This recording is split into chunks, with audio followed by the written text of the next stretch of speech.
पटेल साहब झांकी का पता करें कितना समय लग रहा है। तो बोले भगवान शिव और माता सती के यहाँ संतान क्यों नहीं हुई? चुप चुप।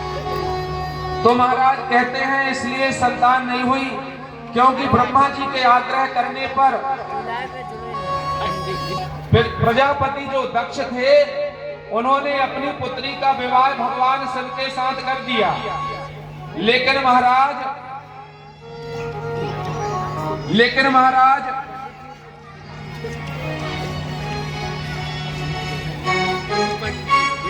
महाराज क्या हुआ? शिव के साथ कर दिया, लेकिन प्रजापति दक्ष भगवान शिव से द्वेष रखते थे।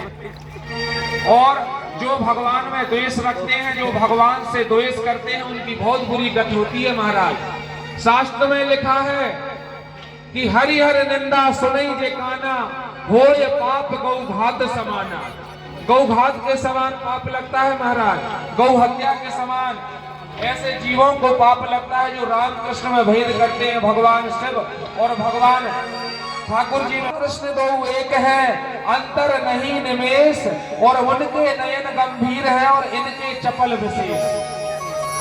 एक बार भगवान, अभी कथा आएगी उससे पूर्व थोड़ा सा दृष्टांत दूं कि भगवान शिव का विवाह हो रहा था तो वशिष्ठ ऋषि ने उनसे, रघु ऋषि ने कहा महाराज कन्यादान का संकल्प हिमवान जी कर रहे हैं, और उनसे पूछा कि महाराज ये बताओ कि आपके पिता कौन है? शिव जी से कहा। शिव जी बोले भैया हमको तो ब्रह्मा जी ने भक्ति से पैदा किया है, हमारे पिता ब्रह्मा जी। बोले ब्रह्मदेव लिख लो, 3 पीढ़ियों का बखान होता है। तो फिर पूछा कि कौन है इनके पिता, कौन है? ब्रह्मदेव बोले हमारे पिता है नारायण। अब बोले नारायण के पिता कौन है? तो भगवान नारायण कह रहे हैं मेरे पिता भगवान शिव है। अर्थात गुणात्मक शक्ति है, तीनों एक ही हैं। इसलिए शास्त्र कहते हैं कि हमें परमात्माओं में भेद नहीं करना चाहिए।